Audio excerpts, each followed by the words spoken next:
YouTubers, this is Big Tex coming at you again with our 4th of July Extravaganza. So today, we're going to talk about the meaning of the 4th of July. And I have my friend George Washington here. And this isn't exactly to scale. This would have been more like when he was a younger George Washington, because he's not quite as tall. And I have our national bird here, the bald eagle, to represent. Now, a little known fact about the national bird is that, careful bird, that Benjamin Franklin originally wanted a turkey to be the symbol of America. Now, wouldn't that be weird if we eat turkey on Thanksgiving? Then we'd be eating the national bird. That's weird. So, anyways, we changed it to the mighty, powerful bald eagle. So I got the bald eagle here, and I got George Washington here, and we're representing. So, now, I know if you look at my calendar right now, you'll notice that it is not July the 4th, but I figured that a lot of you are going to be either eating turkey, trick-or-treating, or opening presents on the 4th of July. So, if we talk about it now, then you'll have a good idea of what it means on July the 4th.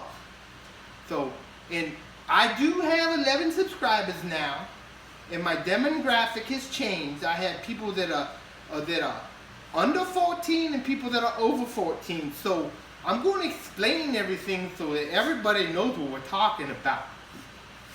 So, the 4th of July, 1776, that occurred approximately 200 to 300 years ago. And what happened is our forefathers, there were 4 of them. There was George Washington, Abraham Lincoln, Jackson, Samuel L. Jackson, and I believe Albert Einstein. He was the brains behind the operation. They sent a letter to King James in England saying, we don't want to pay the taxes anymore. We want to be a free country. And he said, no. So we had to go to war. They said they were called the Redcoats. And we didn't even have coats because we were poor farmers. We used pitchforks and we had sticks that had fire on them. And I don't think they tried that hard because there's no way that we should have won the war. But anyways, so there were a lot of battles. And Paul Revere, he drove all the way from Massachusetts down to, I think, Tennessee to tell people, the British are coming. They're coming. So that gave us a lot of time to get ready. Because if we had to tell people by mail, it was really slow back then and they never would have known. So we were ready. So when the British got off the planes, we were there and we were ready to fight. And there was one battle where George Washington, he went all the way across the state of Delaware. And that's like 200 miles in each direction. And he beat the British. He beat them bad. And that was the battle of not Scooby-Doo.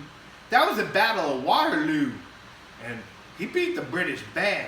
And there were even more battles than that. And I guess the easiest way is to do like a football game. So if we were the Patriots and Tom Brady was like George Washington, I think the final score would have been like 14-5. So we won. And the British said, okay, you can be free. We won't take your taxes anymore. But the only thing I don't understand is I still pay taxes. I pay a lot of taxes. So who do I leave now?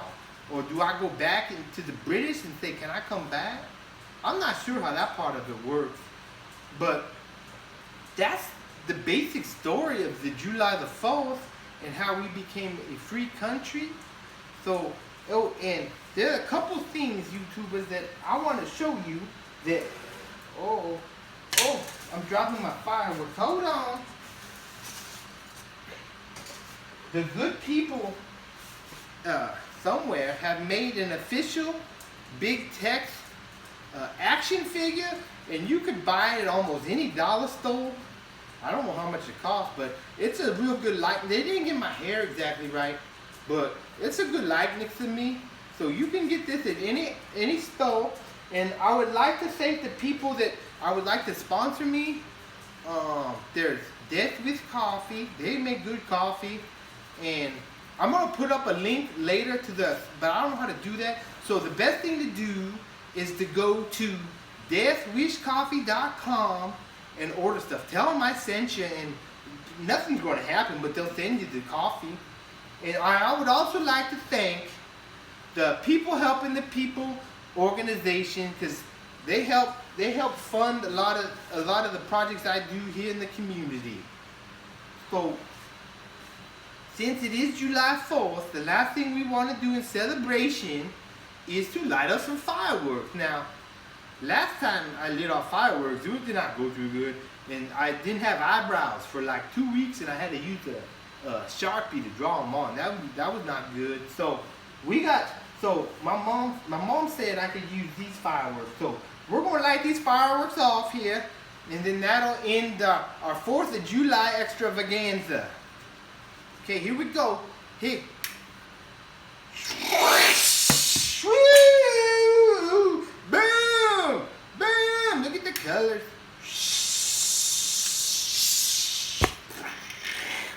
Boom!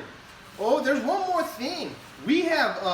We're adding a new thing to our show, and we're gonna take some callers. So we do have some people that called in, and I'm gonna be answering their questions. I forgot all about that. They've been on hold for probably, I don't know, a minute and a half. So I'm gonna get them on the line. Caller number 1, can you hear me? Well, I don't even know. They probably hung up. Caller number 1. Well, I guess we don't have any callers. That's unfortunate. So, anyways, I want to wish you a happy 4th of July, and you have fun and be safe. Big Tex out. Thank you.